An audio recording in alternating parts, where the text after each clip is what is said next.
je suis un travailleur social de formation, une maîtrise en service social et un petit peu plus tard, une maîtrise en administration publique.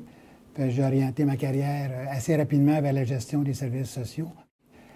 Je dirais, j'ai travaillé d'abord dans 3 régions. D'abord dans la région Lanaudière, en milieu scolaire, en milieu psychiatrique, membre d'une équipe qui a développé une clinique de psychiatrie infantile à Joliette. Et par la suite, j'ai commencé une carrière en gestion comme directeur des services sociaux là, en psychiatrie, à l'hôpital psychiatrique de Joliette à ce moment-là.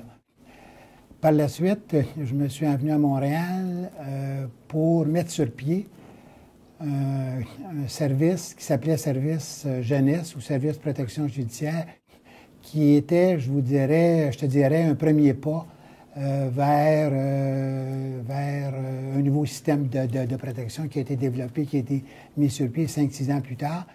Il s'agissait d'intégrer dans une agence sociale qui était la Société de services social aux familles toutes les responsabilités de placement d'enfants qui jusque-là étaient assumées par les agents de probation qui relevaient du ministère et qui étaient situés au tribunal de la jeunesse. Donc, il s'agissait de mettre sur pied cette équipe-là. Ça concernait 2000 enfants, ça concernait 60 intervenants. J'aimerais ça tantôt qu'on revienne sur ça quand on parlera de formation, parce que disons que les 60 postes qu'on a ouverts à ce moment-là n'ont pas été très courus. On n'a eu aucune application de personnes qui avaient des formations, notamment en service social. Et pour moi, c'était significatif dès ce moment-là. Par la suite, quand le Centre de services sociaux a été créé, je suis devenu responsable de l'ensemble des services à l'enfance dans la région de Montréal, c'est-à-dire adoption, protection, délinquance, avant de retourner aux études. Et à mon retour aux études, quelques mois après mon retour, j'ai été nommé directeur de la protection de la jeunesse au printemps 78 et j'ai occupé cette magnifique fonction jusqu'à l'automne 1986. Où, pour la deuxième fois, je changeais de région. C'est-à-dire, j'allais sur la Rive-Sud comme directeur général du Centre de services sociaux Richelieu, qui desservait l'ensemble de la Montérégie. Et en 92, lors de la fusion, j'ai été nommé directeur général des centres jeunesse. J'étais aussi actif sur différents conseils d'administration de centres jeunesse, d'organismes communautaires, etc. Donc, à ma retraite du réseau en 97, quand beaucoup de monde ont reçu la suggestion de prendre leur retraite, on s'en souviendra de cette période-là. J'ai fait de la consultation pendant une dizaine d'années, soit dans les centres jeunesse pour le ministère, agence, ou dans le milieu communautaire, notamment avec toi sur plusieurs projets communautaires relatifs à l'approche 1, 2, 3 Go. Et en parallèle à ça, j'ai participé pour le ministère à des évaluations dans les différents centres jeunesse du Québec et à différents conseils d'administration d'organismes communautaires du centre jeunesse. Et depuis 2 ans bientôt, je suis président du conseil d'administration du nouveau centre de santé et services sociaux de la région Lanaudière. D'abord, je veux dire, pour revenir à ce que tu mentionnais, que cette préoccupation-là de ne pas tenter de rebâtir à chaque 5 ans en oubliant tout ce qui s'était fait de bon et les erreurs qu'il faudrait éviter de faire, qui ont été faites dans le passé. Ça a toujours été une préoccupation présente chez moi. Et actuellement, depuis une dizaine d'années, j'ai l'occasion de donner un séminaire à l'université sur l'évolution des systèmes de protection au Québec. Et je me rends compte que c'est pas superflu, pour ne pas dire plus, c'est pas superflu de rappeler le cheminement, parce qu'on a tendance à porter des jugements à partir du présent, mais sans regarder où on est parti. Donc, pour moi, c'est important. Et je te dirais que là où on est parti, j'ai envie de dire, ma préoccupation actuellement, c'est de dire, dans le contexte actuel, préservons les acquis mais continuons le combat. Je m'excuse d'employer cette expression-là, mais continuons le combat, pour moi, ça veut dire que dans le contexte actuel, il faut être très vigilant et très proactif pour et préserver les acquis, mais préserver la ligne de développement qu'on a eue pendant 20, 30 ans. Alors, je ferme cette longue parenthèse-là pour dire, quand je dis où on est parti, rappelons-nous là, que le système de protection qu'on s'est donné en 1979, d'abord, il voulait corriger des problèmes, et deuxièmement, il était assis sur un certain nombre de principes ou de postulats. On ne fera pas toute l'historique, mais... Et pour en arriver à la loi sur la protection qui a été votée en décembre 1977, rappelons-nous d'abord que ça a pris 1 an avant de la mettre en application de travaux préliminaires, puisqu'elle est entrée en vigueur en 1979, en janvier. Et elle avait été discutée, remâchée, réfléchie. Il y avait eu plusieurs projets de loi présentés entre les années 71 et 79. Donc, ça n'a pas été une génération spontanée comme peuvent l'être certains projets de loi, là. Quand on dit 71, puis ça a été passé en 79, c'est pas loin de 9-10 ans de réflexion. Ce système-là, il voulait... d'abord, il reconnaissait rapidement des droits des enfants, ce qui était nouveau, hein, milieu naturel, scolarisation, droit à un avocat, etc. Il reconnaissait l'importance et la primauté et les responsabilités des parents et du milieu familial. Ça a l'air simple de dire ça, mais c'était un défi très, très fort pour ce qu'on avait à faire dans les mois et dans les années qui s'en venaient.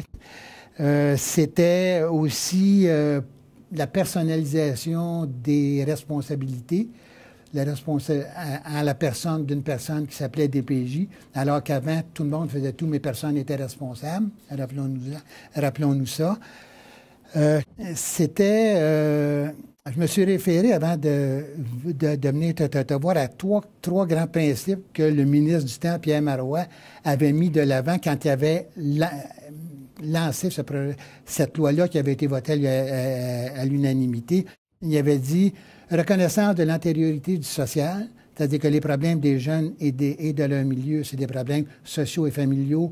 Alors, commençons par les traiter de façon sociale avant d'aller devant les tribunaux. Donc, il y avait une déjudiciarisation et il restituait le rôle du tribunal en matière d'arbitre lorsque des droits sont lésés. Et non pas d'intervenant de première ligne comme c'était le cas avant.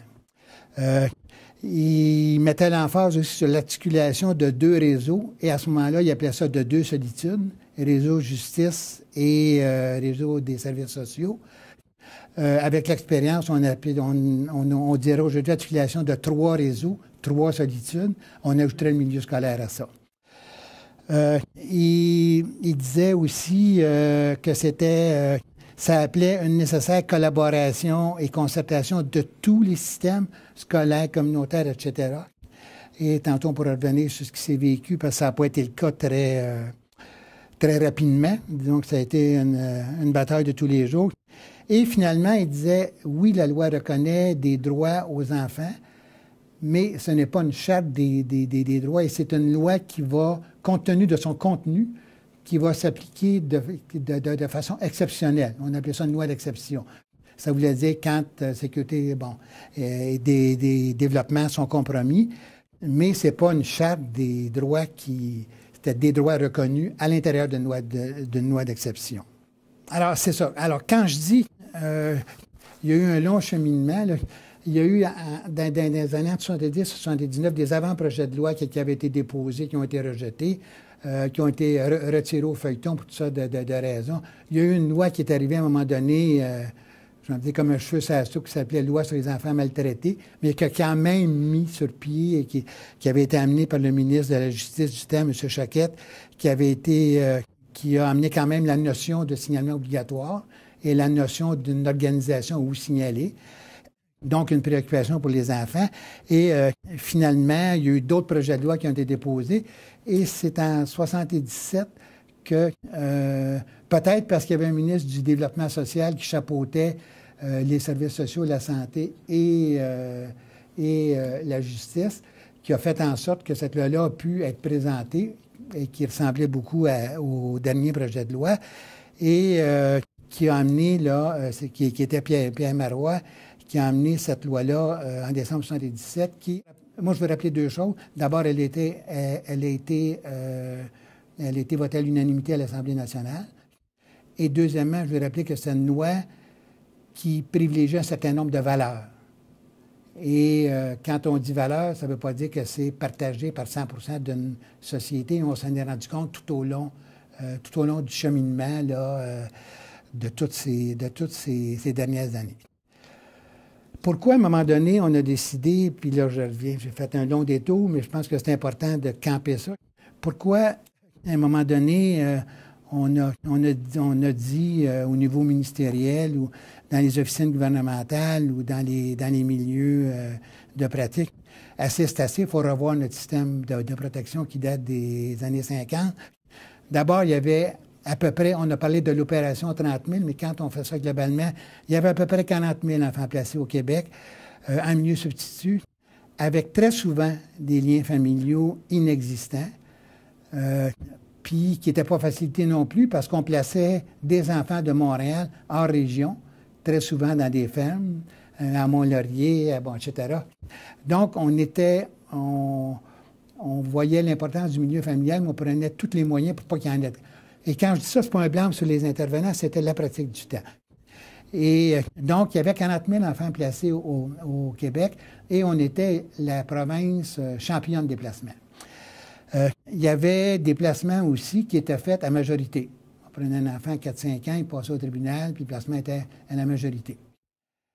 Il y avait 2000 enfants lourdement handicapés qu'on ne connaissait pas, qui étaient placés très souvent dans des institutions privées de type gardiennage, sans dossier, sans lien avec les familles. C'était une réalité inconnue là, il était en dehors du radar. Il y avait 2000 enfants, si on monte quelques années en arrière, qui étaient placés dans des crèches. On ne sait même plus ce que c'est une crèche aujourd'hui, qui étaient placés dans des crèches sans aucun projet de vie. Il y avait un système, on l'a dit, qui était très judiciarisé. C'était la porte d'entrée pour des problèmes qui étaient sociaux et familiaux. Il y avait des enfants, je l'ai dit, qui étaient placés loin de leur milieu familial. Et la goutte qui a fait déborder le vase, c'est que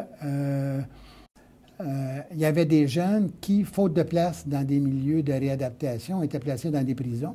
Je me souviens très bien, moi, que la prison qui était utilisée dans la grande région de Montréal, c'était la prison de Sorel, placer des jeunes mineurs là, où il était peut-être mieux, mais c'était pas plus intelligent, qui étaient placés dans des motels. Il y avait chez les intervenants des charges de cas de 70 familles ou enfants. Et donc, on demandait à ces gens-là de faire une évaluation rigoureuse, de faire un plan de traitement rigoureux, d'en assumer un suivi, de reviser sa propre situation. Donc, je dirais juste que les étapes étaient escamotées et je redis que je ne mets aucun blâme sur les intervenants du temps, parce que c'était des gens aussi dévoués que ceux qui sont là aujourd'hui, mais c'était ça la réalité. Quand je suis arrivé à Montréal en 1972, c'était ça la réalité. Et les intervenants en 1972, c'était des intervenants qui n'avaient aucune formation. Donc, gros charge de cas, aucune formation. Avec la pratique sociale, puis là, je vais parler pour les travailleurs sociaux, la pratique sociale avec des enfants placés, ce n'est pas une clientèle qui était valorisée ni à l'université, ni dans les champs de pratique. C'était pour les techniciens. On avait les enfants les plus vulnérables, les familles les plus vulnérables, et on ne valorisait pas une pratique professionnelle. C'était plus valorisant, je suis bien placé pour le dire, c'était plus valorisant de travailler dans un milieu multidisciplinaire, comme le milieu hospitalier, etc., que de travailler avec des enfants placés. Donc, c'est un peu toutes ces raisons-là qui ont fait qu'à un moment donné, il y a des choses qui ont commencé à sortir sur la place publique et que, pour reprendre une expression de M. Marois, je termine là-dessus, la société est interpellée par notre nouveau système qu'on se donne. Ce qui a permis d'évoluer. Moi, je me souviens que quand, à mes débuts comme DPJ avec l'équipe, quand on parlait de cas d'abus sexuels ou d'inceste, ou de... Disons que nos connaissances étaient pour le moins limitées, pour être gentil. C'était tabou dans la société et c'était tabou pour nous, les intervenants aussi, et on n'avait pas touché ça dans nos études universitaires. Ce qui a permis, je pense, d'évoluer, c'est rapidement... c'est d'abord le système qu'on s'est donné, comme à peu près aucun système au Québec, a été suivi de très près par différents moyens. Donc, j'ai envie de dire, on s'est évalué continuellement. Peut-être pas toujours pour les bonnes raisons, mais on s'est évalué. On a évalué nos pratiques, on a évalué nos erreurs. Je pense à... la loi a été en vigueur en 1979. Il y a eu un premier sommet sur l'application en 1980 qui a amené des modifications importantes par rapport à la délinquance notamment. Je pense à la commission itinérante non partisane présidée par Jean-Pierre Charbonneau, pas la dernière commission Charbonneau, l'autre avant, présidée par Jean-Pierre Charbonneau en 1985. Je pense aux différents rapports arrivés sur les pratiques, 1, 2, 3. Je pense au rapport Jasmin sur les pratiques en milieu judiciaire. Je pense au rapport de Camille Bouchard de Québec pour ses enfants qui a été pour moi un élément marquant, une tournure, là. On a vraiment, là, parce que ça remettait en cause les grands principes et les champs, là où il fallait intervenir, etc. Je pense au rapport Lebon, je pense au rapport Gendreau Tardif, le vérificateur général. À différents moments, puis même jusqu'en 2016, il y a eu des amendements d'apporter pour corriger le tir. Donc, premier élément de réponse, un système suivi. Pour toutes sortes de raisons, mais suivi.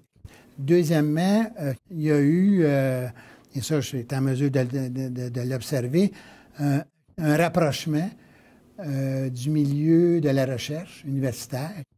Je dis bien du milieu de la recherche universitaire, tantôt on parlera de la formation universitaire, mais au niveau de la recherche, il y a eu de plus en plus d'intérêt pour ce champ d'action-là, pour venir aider la pratique, pour aller chercher les meilleures pratiques, pour amener des évaluations, pour tester des choses. Donc, j'appellerais ça rapprochement entre recherche qui a amené aussi la création d'instituts universitaires. Il y en a juste 2, mais les autres centres jeunesse étaient greffés là-dessus.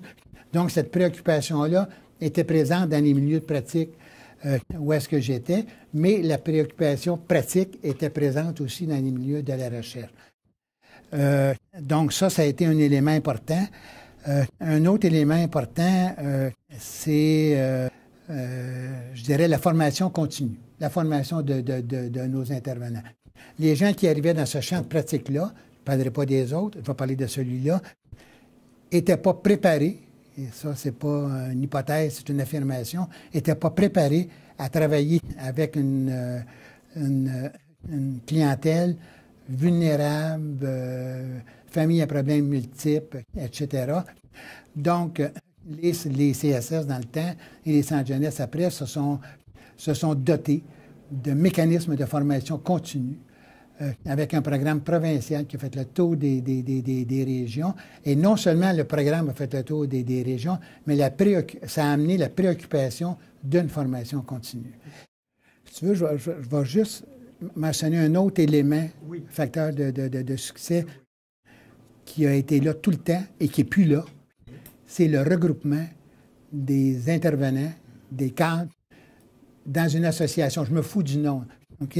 Mais le regroupement qui faisait que il y avait un partage interrégion sur le développement de nos pratiques, sur nos erreurs, et de façon continue, sur la formation requise.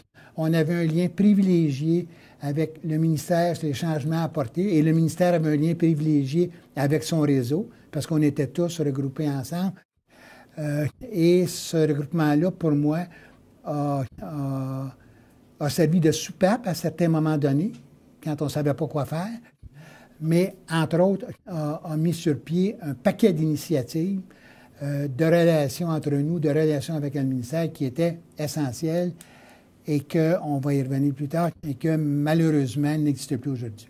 On parle, en tout cas, je présume que tu parles à la fois de l'Association des CSS du Québec à l'époque, la suite a été l'Association des centres jeunesse.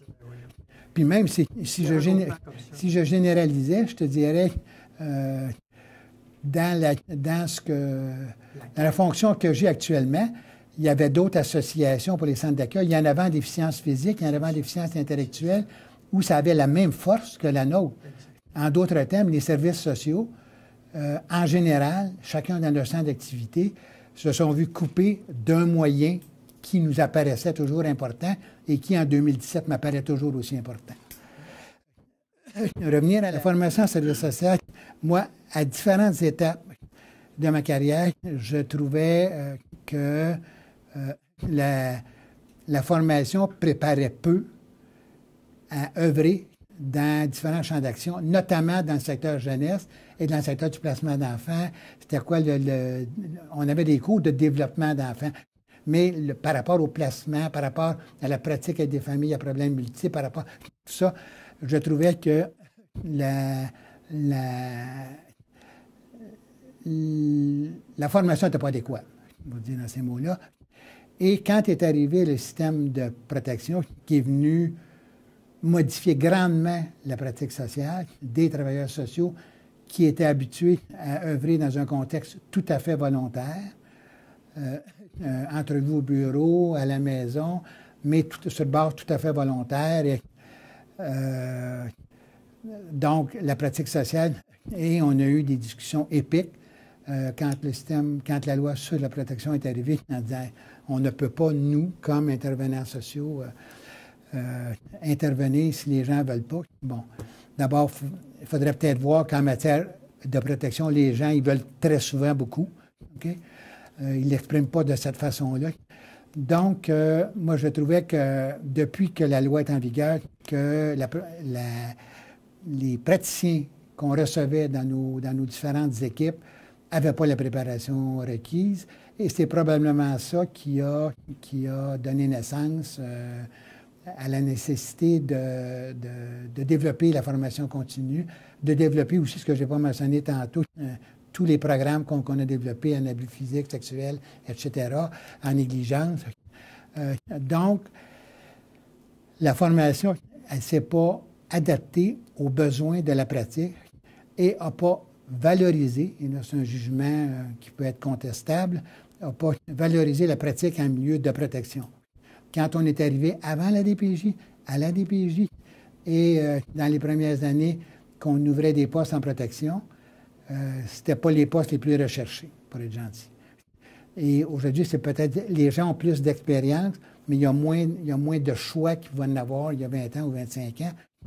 Mais donc, on a œuvré avec les clientèles les plus difficiles, seuls, parce qu'on n'est pas dans un milieu multidisciplinaire comme les hôpitaux, seuls, avec des jeunes intervenants passionnés, remplis de bonne volonté, mais qui n'avaient pas les outils de base au point de départ pour se présenter dans une famille et dire « Moi, j'ai un signalement qui vous concerne. » Okay. C'est une façon d'illustrer ça. Et je ne suis pas sûr que j'ai l'occasion encore aujourd'hui de donner un séminaire quelques heures par année dans le cadre d'un cours sur l'évolution du système de protection. Et quand je demande aux gens en commençant, c'est quoi vous connaissez sur la protection au niveau maîtrise, il y a un grand silence dans la classe. Malheureusement. En 2017. Je vais commencer par rapport au problème qu'on avait. Est-ce qu'il y a des choses qui sont améliorées? Avant de dire qu'est-ce qui ne va pas. Bon. Et selon moi, oui.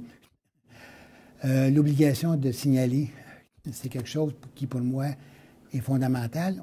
On regarde aujourd'hui, j'ai pris certaines données. En 2015-16, il y avait pas loin de 88 000 signalements qui étaient faits. Puis en 1980, il y en avait 30 000. En 2013-14, il y en avait 82 000, c'était 176 de plus. On peut dire que notre société est plus malade qu'elle était. Et on peut dire aussi, les systèmes sont plus connus et on fait plus appel aux systèmes. On s'est donné un meilleur accès aux situations. Bien, on s'est donné un meilleur accès et on a fait beaucoup de publicité dans les premières années sur démystifier l'abus sexuel, parlez-en, toute la notion du secret. Bon, tout ce qui s'est fait là, par les milieux sociaux, par des milieux comme Sainte-Justine, bon, etc., un peu avec les écoles aussi, pour les signalements, quand même, pour moi, c'est un élément important. Moi, je dis souvent, il y a, malgré toutes les lacunes, il y a des milliers d'enfants qui sont mieux protégés aujourd'hui qu'ils l'étaient. Et je me permets même de dire, pour avoir vécu certaines situations, que notre système a probablement permis de sauver des vies d'enfants aussi. Je dirais que les services sociaux se sont adaptés dans le sens que sont mieux équipés, notamment quand je regarde comment on faisait du placement d'enfants, comment on en fait aujourd'hui des comités de placement, toutes les solutions envisagées avant de faire un placement, les évaluations de familles d'accueil. Il y a encore des coches mal taillées, mais quand je regarde, il y a eu une nette évolution par rapport au placement d'enfants. Tout n'est pas réglé, mais il y a eu une nette évolution. En diminuant les charges de cas, on a permis d'avoir du temps pour poser une bonne évaluation d'une situation, ce qu'on n'avait pas le temps de faire avant, de faire un plan, de le suivre et de le reviser. 3 étapes qui sont distinctes, mais qui permettent une meilleure pratique. Je me souviens quand j'étais au centre jeunesse, on suivait ça au conseil de façon régulière. On a maintenant dans 95 des plans d'intervention, ce qui était plus le cas en centre de réadaptation, moins le cas dans les services sociaux. Maintenant, c'est comme acquis. Après, on décide d'une orientation puis on fait un plan d'intervention. Évidemment, la révision est un facteur important pour moi. Il n'y a plus d'enfants qu'on va perdre, là, comme c'était le cas avant. Et je dirais que, compte tenu de différents motifs, dont celui où on peut aller au tribunal n'importe quand, je dis il y a une rigueur. Les « je pense que » puis « il me semble que » sont remplacés par des notions factuelles qui viennent expliquer un diagnostic puis pour permettre de privilégier un plan puis une orientation. Évidemment, un gain majeur, c'est tout le développement des programmes, seul ou avec d'autres. Je pense aux abus sexuels, je pense aux relations avec les policiers, je pense au protocole, je pense à la négligence avec les CLSC. Je pense à toute la notion de plan de vie qui, avec les amendements de 2016, reprend encore une vigueur. Je pense au placement, je le mentionnais, qui est plus une porte de sortie facile, mais qui est un moyen utilisé quand on a besoin de ce moyen-là. Je pense à toutes sortes d'interventions rapides et intensives. Je pense à l'intervention à diade entre un travailleur social et un psychoéducateur qui étaient 2 mondes avant, qui maintenant travaillent en complémentarité et en continuité. Bon, je pense qu'on ne parle plus de service social en milieu non volontaire. Bon, alors, donc, il y a des acquis et tous les cadres de référence qui ont été développés dans les différents rapports. Le dernier, c'est un cadre de référence en adoption. Mais ce qui m'apparaît le plus important dans tout ça, c'est que la protection, les problématiques des enfants en difficulté, depuis de nombreuses années, elles sont sur la place publique. Avant, c'était des choses cachées, on n'en parlait pas. Maintenant, pour les bonnes ou les mauvaises raisons, des fois c'est sur la place publique, à partir des coches mal taillées, à partir des erreurs qu'on fait, je m'en fous. C'est sur la place publique et on a un jugement constant qui est porté, qu'on a confirmé à défaire, on a à se corriger. Mais ça, pour moi, là, c'est un élément majeur. Et les points, en 2015, les points qui restaient fatigants, c'est une bureaucratisation de la pratique, qui est, avant, c'était Atlib, puis là, je pense qu'on l'a bureaucratisé.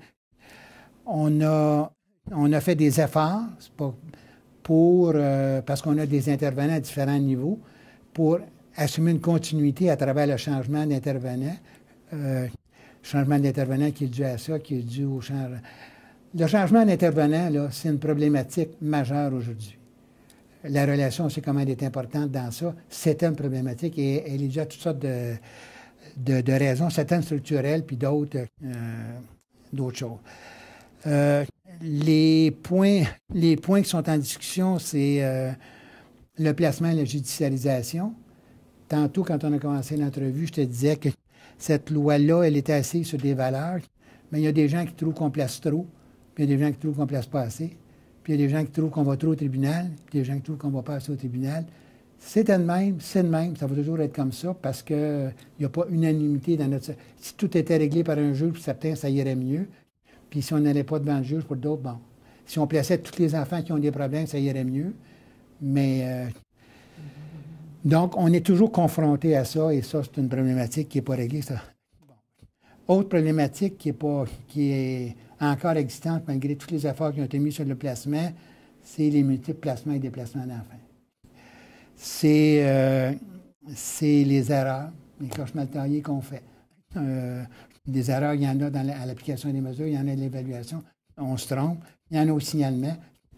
Mais au signalement, je dirais, on est le seul système, probablement, qui a un jugement apporté à partir d'une conversation téléphonique et non pas d'une entrevue comme dans une urgence d'hôpital. C'est possible qu'on se trompe. Il y a les délais et les attentes qu'on a soulevés. Je vous ai parlé du nombre d'augmentations de signalement, donc les délais et les attentes. Il y a, même si des efforts ont été faits ces dernières années, à 18 ans, qu'est-ce qui arrive? Bon, ben là, on s'est occupé de toi comme il faut, puis bye-bye. C'est amélioré, là. Je suis un peu loin de la pratique, mais je sais qu'il y a eu des efforts dans ça. Il y a un manque de fluidité entre les systèmes, entre les institutions, entre les systèmes. Et moi, j'ai déjà dit dans le passé que pour les gens en difficulté, la DPJ était la poubelle de notre société. C'était le dernier recours. Je mettrais des nuances dans cette affirmation-là que j'ai déjà faite, mais je ne la retirerai pas complètement. Il y a les liens avec les milieux scolaires, avec les milieux de la petite enfance. Moi, quand les CPE ont été mis sur pied suite au rapport Bouchard, les CPE, tout ça, je trouvais que j'étais très heureux de ça, parce que ça faisait des années qu'on disait, puis particulièrement avec Camille, qu'on disait qu'il faut intervenir plus jeunes. Je ne suis pas sûr qu'on a exploité les milieux de CPE, les milieux de garde, appelons ça comme ça, et qu'on les exploite de façon optimale et maximale, et que les liens sont fluides. Quand j'étais un 2-3 gauche, je me suis rendu compte, on a déjà parlé, que les liens n'étaient même pas fluides entre les écoles primaires et les milieux de garde. J'ai comme été estomaqué, ça fait pas bien des années de ça, tu te souviens. Donc, le lien avec le milieu scolaire. Et là, je ne parle pas nécessairement, et je sais que c'est partagé, puis qu'on va y revenir, d'un lien nécessairement structurel ou rattaché. Moi, les structures, en général, je m'en fous. Alors, c'est ça. Je pense qu'il y a toutes ces lacunes-là, 2015-2017, maintenant. Je pense qu'à ça, la création des centres intégrés de santé et services sociaux ont amené une nouvelle structure large, santé et services sociaux, fait disparaître des structures de concertation. Moi, les associations, il y avait un rôle patronal. C'est pas très important pour moi, mais le rôle de concertation, de mise en commun, de développement, de support au développement de la pratique, pour moi, là, ça s'ajoute aux difficultés et qui me fait distinguer entre 2015 et 2017. Donc, j'ai des craintes. C'est pour ça que j'ai continué à m'investir dans le réseau au niveau d'un conseil d'administration pour dire, on est intégré avec santé et services sociaux. Il y a des plus dans ça, mais il y a des moins, puis il y a des craintes, puis je vais faire le petit bout que je peux faire, que je peux faire pour je suis très vigilant par rapport à ça. Et ça ne touche pas juste les services à l'enfance, c'est l'ensemble des services sociaux. On a créé en 2017 une grosse structure. Je pense qu'elle n'était pas souhaitée par les services sociaux. Elle est là. Ou la patinoire, elle est là maintenant. Ou on dit, cette patinoire-là, pas d'allure, puis on se retire dans nos terres. Ou on dit, on va embarquer sur la patinoire, puis on va essayer d'optimiser ce qu'on peut tirer de cette structure-là. Donc, c'est le choix que j'ai fait jusqu'à maintenant. Et dans les espoirs que j'ai par rapport à la nouvelle structure, je dirais, comme on a formé, et c'est un peu le même type d'organisation dans toutes les régions, mais dans la région où je suis, on a mis dans une même direction les services de santé et les services sociaux qui s'occupent des jeunes, allant de la pédiatrie à la psychiatrie infantile, au programme de première ligne, à l'application des mesures. Donc, je dis toutes les barrières institutionnelles qui existaient avant. Je me souviens que quand on a créé les centres jeunesse en 92, il y avait des barrières institutionnelles qu'on voulait briser. Ça a pris quelques années, plusieurs années, puis il y a beaucoup de ces barrières-là qui ont été brisées en deux types d'institutions. Je dis, donc, moi, j'ai un espoir qu'il puisse avoir cette continuité-là dans la structure qu'on s'est donnée. Okay? J'ai des craintes qu'il y ait des pertes. La première phrase que je t'ai dit, c'est « Continuons le combat ». Bien, 2017, on est dans ça. Quant à la rigueur qu'on a développée, quant au lien avec la recherche, quant au lien entre nous, si je généralise, quant à maintenir la place du social dans un établissement santé, services sociaux, et je blâme aucunement les individus quand je dis ça. Je dis, quand on est dans une structure comme ça et qu'on est aux prises avec les problèmes de vieillissement, avec les attentes dans les urgences, avec les attentes dans un milieu structuré comme le milieu médical, c'est là que ça crie le plus fort. C'est là qu'on a tendance à aller. On l'a vécu il y a plusieurs années quand on a créé les CSS. Okay? C'est pas nouveau. Il faut prendre les moyens pour maintenir les acquis qu'on a. Et il faut prendre les moyens pour se donner des moyens, des façons nouvelles d'aborder ce qu'on a, les moyens qu'on a abolis, comme la notion de regroupement. Mais sinon, le social il va baisser. Sinon, les acquis vont se détériorer, les gens vont changer, mais surtout les acquis, c'est une chose. Mais on ne continuera pas à se développer. Et on est un milieu qui a besoin de se développer. Puis le développement, il va se faire Puis je sais, moi, je regarde dans notre région que les gens ils sont collés sur des milieux de recherche, autant en psychoéducation que... Mais ça, il faut qu'on se donne les moyens dans la structure actuelle sur la patinoire actuelle, il faut qu'on se donne des moyens de continuer à compter des buts. Tu es un joueur de hockey, continuer à compter des buts et pas se replier sur la défensive. Parce que le gardien de but ne pourra pas tout arrêter. La complicité actuelle pour les services sociaux, parlons des services sociaux en général, et les services aux jeunes en difficulté, je ne peux pas dire qu'elle est inexistante. Il y en a une. Il y a je ne sais pas si c'est une complicité. Ça a déjà été une complicité. Là, il y a des relations okay, que je ne peux pas qualifier, je ne les connais pas. Okay? Quand j'ai quitté mon poste de directeur, de président du conseil d'administration des centres jeunesse en avril 2015, ce que j'ai dit aux cadres qui étaient tous réunis et qui avaient la tête entre les deux jambes, je dis, regardez, des réformes, hein, non, mais qui avaient la tête basse, qui étaient un peu déçus, qui étaient insécures, j'ai dit, des changements de structure depuis les années 72, là, on en a eu beaucoup. Et je leur en ai mentionné, puis j'étais bien placé, je les avais tous vécus. J'ai dit, il y en a eu beaucoup. Là, il y en a un gros. OK? Mais j'ai dit, il n'y a pas une structure qui, à mon avis, a fait avancer les pratiques et les services aux jeunes et à leurs familles et les services sociaux en général. Ce qui a fait avancer, c'est les porteurs de dossiers. C'est les gens, c'est vous autres. Moi, aujourd'hui, comme ancien DPJ, comme ancien DG, je viens vous dire, prenez le flambeau. On l'a pris, prenez-les. essayez pas de recréer les moyens qu'on avait il y a 5 ans, 10 ans, 15 ans, 20 ans. Cherchez les moyens pour atteindre les objectifs de développement des pratiques, de lien avec les universités, dans votre propre structure, prenez votre place, faites valoir vos clientèles.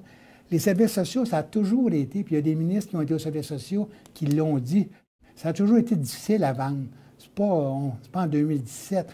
Donc, découvrez les moyens pour... mais lâchez pas, continuez le combat, parce que les clientèles qui sont au bout de ça, c'est des jeunes en difficulté, c'est des familles qui ont beaucoup de problèmes, et eux autres, ils méritent qu'on ne laisse pas tomber le flambeau. Alors, c'est eux qui vont porter ça dans des mécanismes nouveaux, mais j'interpelle aussi 2 autres intervenants. Je pourrais dire, j'interpelle aussi le ministère en disant, lisez donc là, les différents rapports qui ont été faits et vous allez voir que vous autres aussi, là, regardez donc quels acquis, là.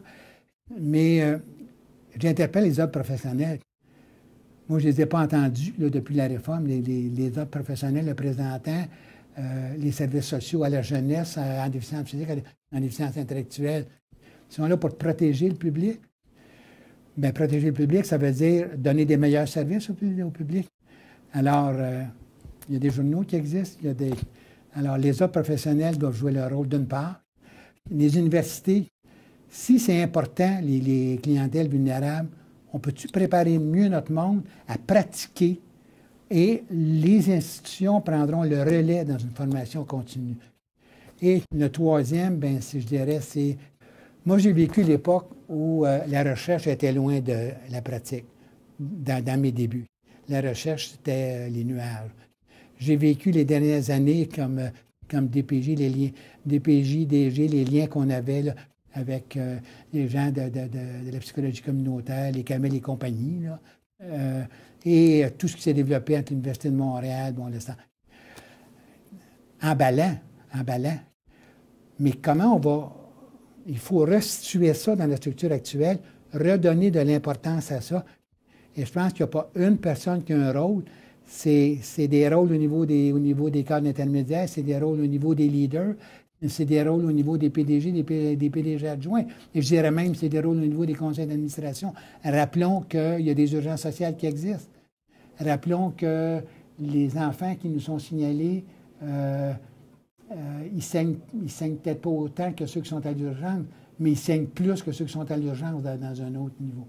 Mais ça, on n'est pas comme milieu social, on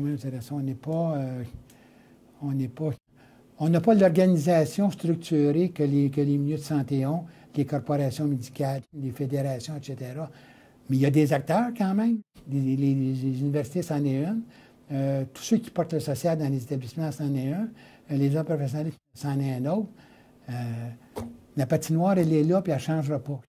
T'sais, les réformes, ils pensent, ils restent, puis il y a plusieurs ministres qui changent, mais les gens sont sur le terrain, ils sont là, les fonctionnaires sont là, bien, construisons, puis servons-nous du passé. Dernière phrase, Claude. J'ai commencé en disant, préservons les acquis, continuons le combat. Je termine comme ça. Merci.